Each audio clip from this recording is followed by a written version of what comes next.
नमस्कार छात्रों, Sanoj maths classes में आपका स्वागत है। मैं हूं सनोज कुमार।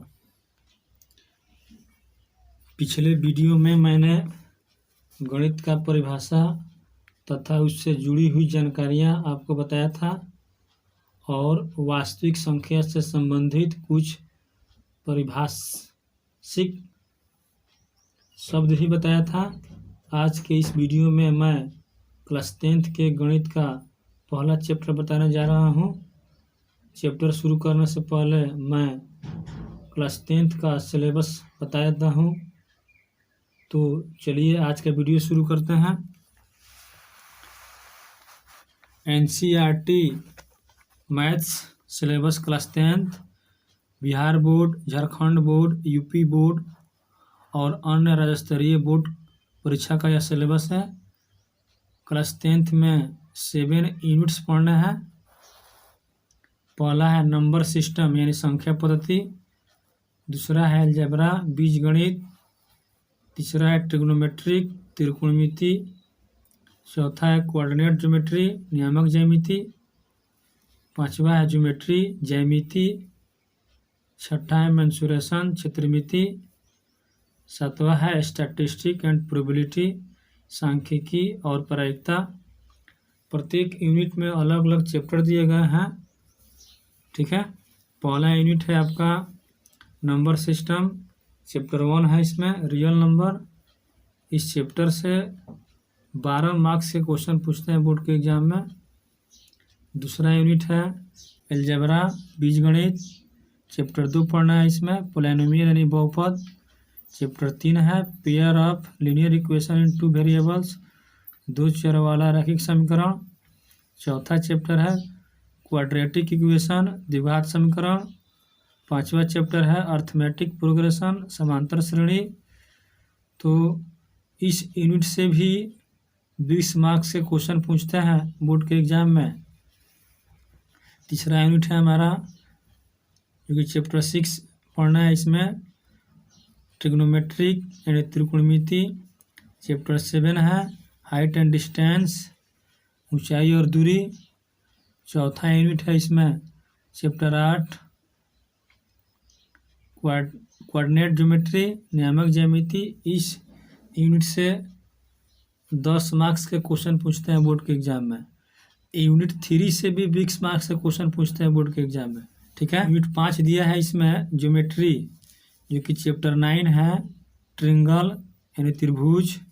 चैप्टर 10 है सर्किल यानी वृत्त। चैप्टर 11 है कंस्ट्रक्शन यानी रचना।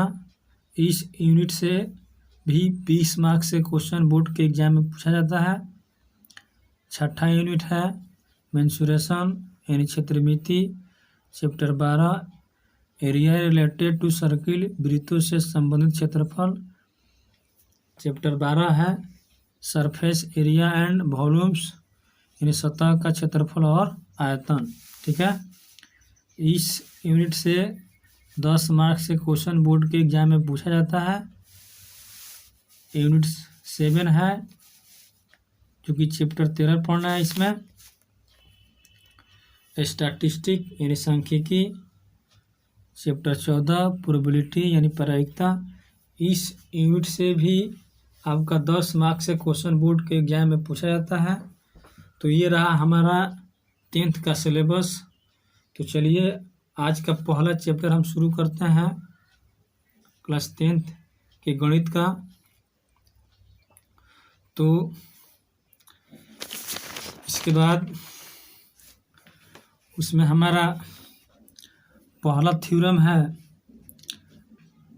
1.1 जो कि यूक्लिड विभाजन प्रमेय का पढ़ना है। उसमें चैप्टर का नाम होगा आपका रियल नंबर यानी वास्तविक संख्याएं। ठीक है, रियल नंबर्स यानी वास्तविक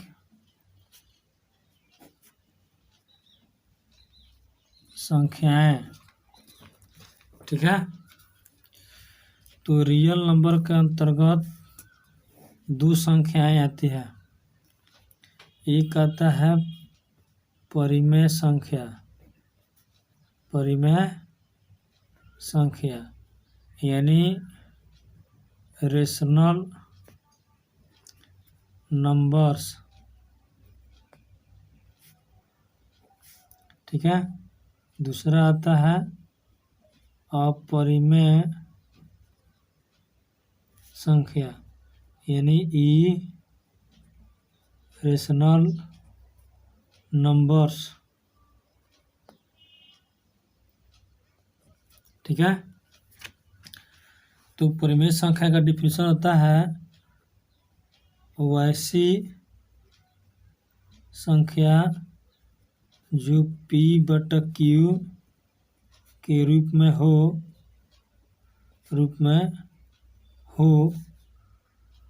परिमेय संख्या कहा जाता है। परिमेय संख्या कहा जाता है जहाँ Q does not equal to 0। Example में आइएगा तो 1/2, 2/3, 3/4 etc। ठीक है, तो इसको हम समझ सकते हैं कि वैसी संख्या जो P/Q के रूप में हो परिमेय संख्या कहा जाता है जहाँ Q does not equal to 0। यानी P और Q सहअभाज्य संख्या है। ठीक है, यानी P और Q के जगह पर 1, 2, 3, 4, 5, 6, 7, 8, 9 कुछ भी हो सकता है, यानी गिनती की संख्या।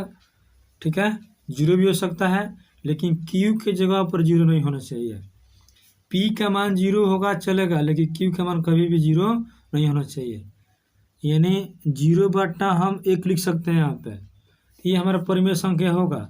यदि हम इसी को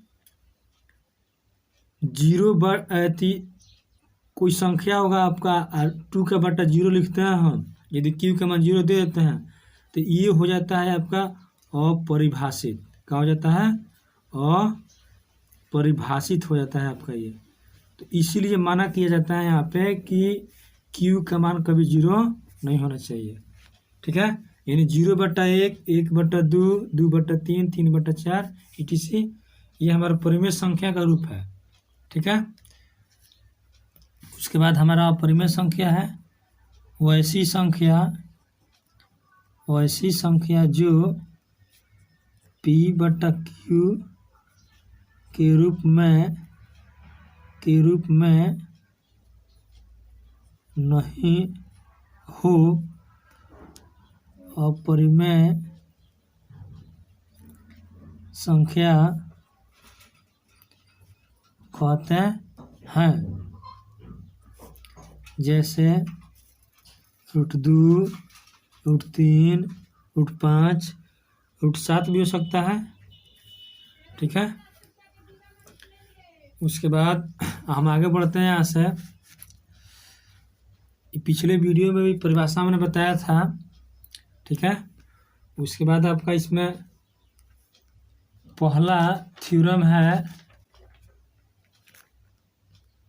थ्योरम 1.1 यूक्लिड विभाजन प्रमेयिका। यानी इसको अंग्रेजी में हम लिख सकते हैं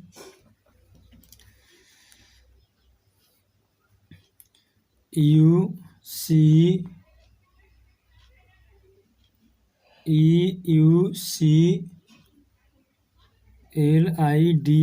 यूक्लिड्स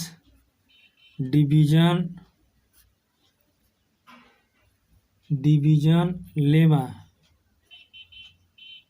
ठीक है, ये थ्योरम यह कहता है कि दो धनात्मक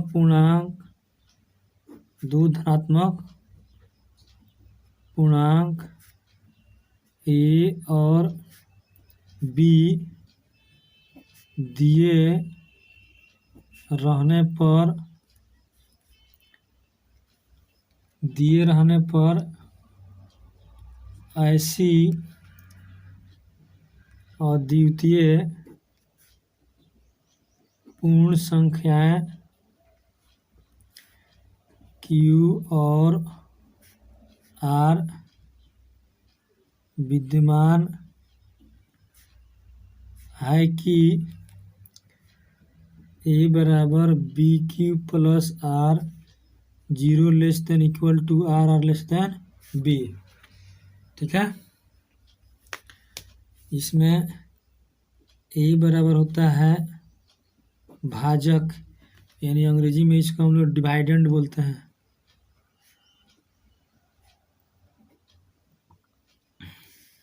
ठीक है, बी होता है भाजक, यानी इसको डिवीजर बोलते हैं। ठीक है, क्यू होता है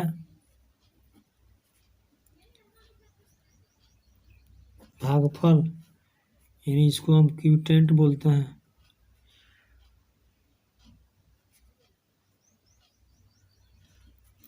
आर होता है शेष, इसको हम लोग बोलते हैं रिमाइंडर।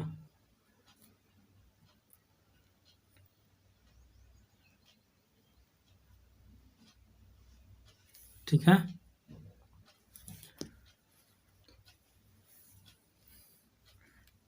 जैसे मैं यहाँ पे एक डायग्राम बना देते हैं हम।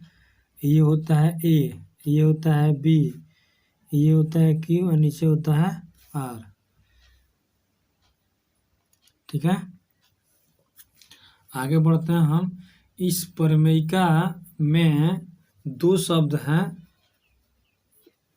एक शब्द है एल्गोरिथम और दूसरा शब्द है आपका प्रमेयिका। चलिए लिखते हैं उसको हम, यानी एल्गोरिथम, एल्गोरिथम इंग्लिश होगा इसका ALGORITHM,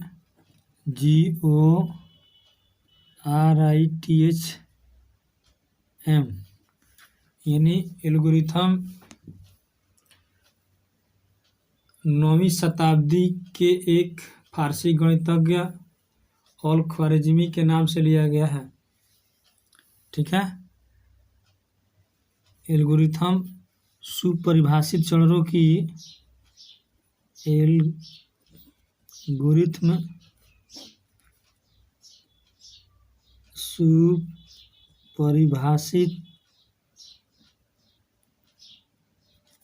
सुपरिभाषित चरणों की एक श्रृंखला होती है। ठीक है, जो एक विशेष प्रकार की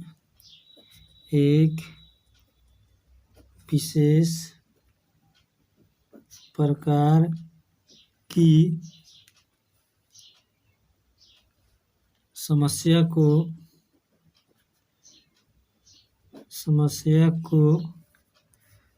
हल करने की प्रक्रिया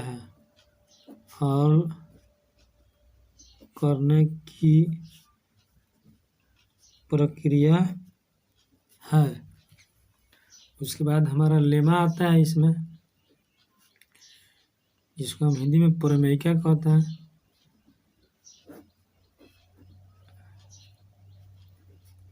ठीक है, तो हम लिख सकते हैं यहाँ पे प्रमेयिका एक सिद्ध किया हुआ कथन होता है। प्रमेयिका एक सिद्ध किया हुआ कथन होता है और इसे एक और इसे एक अन्य कथन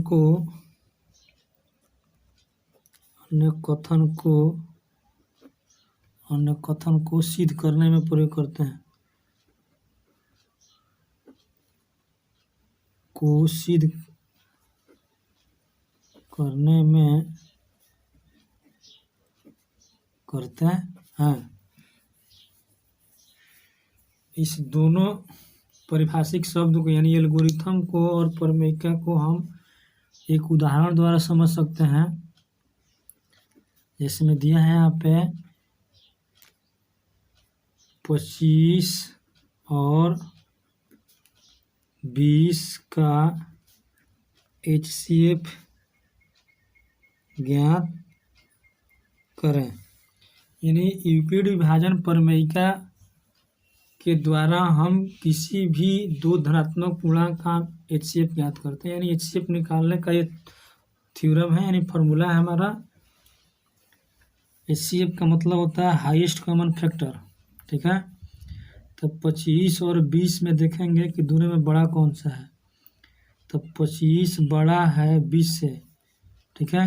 यानी A का मान होगा 25 और B का मान होगा 20। तब लिखेंगे ऐसा हम यूक्लिड विभाजन प्रमेयिका से, ठीक है।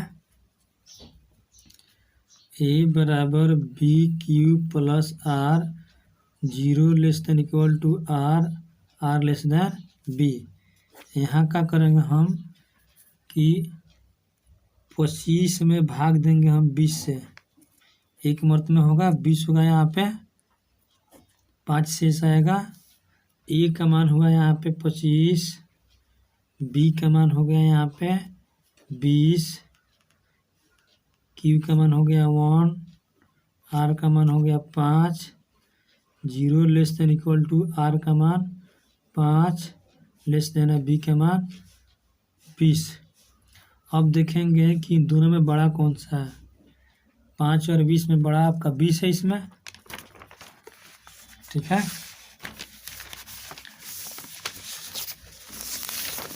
अब क्या करेंगे यहाँ पे हम 5 और 20 में बड़ा आपका 20 है, तो यहाँ से लिखेंगे हम A का मान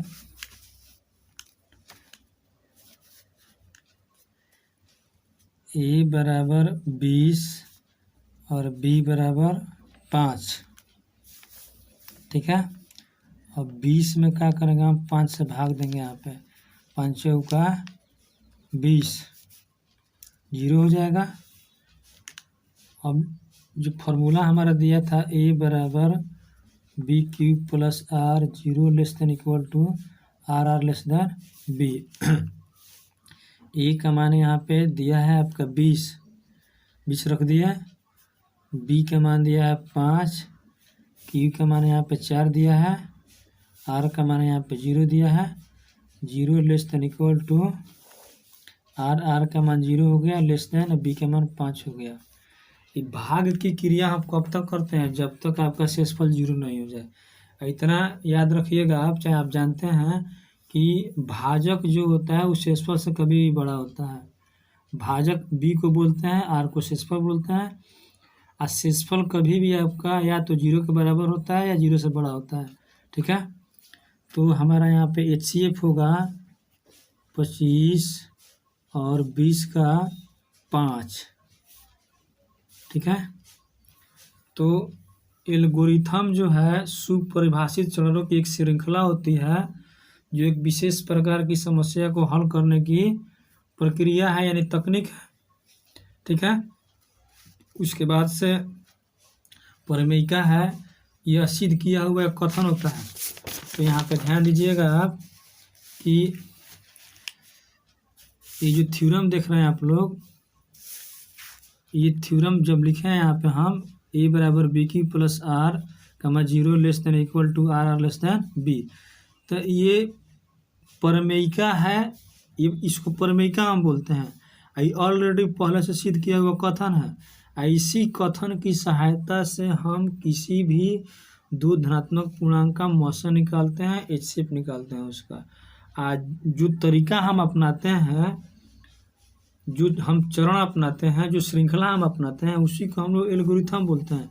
जैसे में ये पहला आपका चरण हुआ, ठीक है, यहाँ पे आपका दूसरा चरण हुआ, ये यहाँ पे आपका ये दूसरा चरण हो गया। तो चरण 1 और चरण 2 में हम दो धनात्मक संख्याओं का मौसन निकाल लिए, तो 5 आया हमारा, और 2 ही चरण में हमारा समाप्त हो गया ये। तो इसी चरण को हम लोग एल्गोरिथम बोलते हैं, ठीक है। आज जो हमारा ये थ्योरम लिखा हुआ था, A बराबर BQ plus R 0 less than equal to R less than B, यह सिद्ध किया हुआ कथन है, इसको हम प्रमेयिका कहते हैं, ठीक है। ऐसी प्रमेयिका के आधार पर हम क्या करते हैं, किसी भी दो संख्याओं का मौसा निकालते हैं। और जो तरीका हम अपनाते हैं, ठीक ना, जो हम समस्या का निदान करने का विधि बनाते हैं, उस विधि को हम क्या कहते हैं, एल्गोरिथम बोलते हैं, ठीक है। तो चलिए हम पहला प्रश्नावली हम अब 1.1 शुरू करते हैं। प्रश्नावली पहला है आपका 1.1। उसमें पहला क्वेश्चन दिया है कि यूक्लिड विभाजन प्रमेयिका के द्वारा निम्न का HCF ज्ञात करें। पहला उसमें दिया है 135 और 225। दूसरा दिया है उसमें 196 और 38,220। तीसरा दिया है उसमें 867 और 255, ठीक है। तो इसमें हम पहला बनाते हैं। तो पहला हमारा होगा 135 और 225, HCF ज्ञात करना है, ठीक है। NCERT का प्रश्नावली 1.1 पहला क्वेश्चन का पहला 135 में 225 बड़ा है, 150, तो 225 ग्रेटर देन 135, एक का मान होगा यहाँ से 225, B का मान होगा 135, ठीक है। तो अब लिखेंगे यहाँ से हम कि यूक्लिड विभाजन प्रमेयिका से यहाँ से लिखा जाएगा A बराबर BQ plus R 0 less than equal to R less than B। यानी A का मान 225 बराबर B का मान हो जाएगा 135 गुणे 225 में क्या करेंगे, हम भाग देंगे 135 से, एक मूर्त में होगा 135, ठीक है। 0 यहाँ से 9 हो जाएगा, 90 आएगा शेष। तो Q का मान 1 होगा, यहाँ से Q का मान 1 देंगे, R का मान यहाँ से हो जाएगा ये 90, comma 0 less than equal to R का मान हो जाएगा 90 लेस देन B के मान 135, ठीक है। इन दोनों में बड़ा कौन सा है, तो 135 बड़ा है, तो A का मान पुनः देंगे हम 135 और B का मान देंगे यहाँ से 90, ठीक है। तो अब लिखेंगे यहाँ से हम A की जगह पे 135, अब B की जगह पर लिखेंगे 90, फिर लिखेंगे यहाँ से हम 135 में भाग देंगे 90 से, तो एक मर्त में कटेगा आपका ये हो जाएगा 45, यहाँ पे शेष आ जाएगा। तो Q का मान हो जाएगा यहाँ से 1, R का मान हो जाएगा यहाँ से 45, शेष 0 less than equal to R का मान 45 लेस देन B के मान हो जाएगा यहाँ से 90। आगे हम बढ़ेंगे, अब दोनों में बड़ा कौन सा है, तो 90 बड़ा है, तो A का मान 90 होगा, B का मान क्या होगा 45, ठीक है। अब A की जगह पे क्या लिखेंगे हम 90। अब बी की जगह पे क्या लिखेंगे हम 45। अब क्यू के मान क्या होगा यहाँ पे, अब 90 में यहाँ से हम क्या करेंगे, भाग देंगे हम 45 से, 45 दूना 90, 0 0 हो जाएगा। ठीक है, तो यहाँ पे क्यू के मान क्या लिखेंगे, यहाँ से हम 2 लिखेंगे, आर का मान क्या लिखेंगे, यहाँ से हम 0, 0 less than equal to R का मान 0 लेस देन बी के मान हो जाएगा 45 यहाँ पे। ठीक है, ये कब तक करेंगे, जब तक हमारा शेषफल 0 नहीं आ जाए। ठीक है, तो अब लिखेंगे यहाँ से हम HCF 225, 135 का हो जाएगा आपका 45। यानी HCF से दोनों संख्याएं कट जाती है। यदि नहीं कटती है तो इसका मतलब है कि क्वेश्चन हमारा गलत बन रहा है। ठीक है, यानी 45 से आपका 135 भी कट जाएगा, 225 भी कट जाएगा आपका ये। ठीक है, तो इसको हम लोग प्रमेयिका कहते हैं। ठीक है, और इसी प्रमेयिका के आधार पर किसी भी दो संख्याओं का हम मौसा निकालते हैं। और जो तरीका हम अपनाते हैं, जो टेक्निक हम अपनाते हैं, उसको हम लोग एल्गोरिथम बोलते हैं।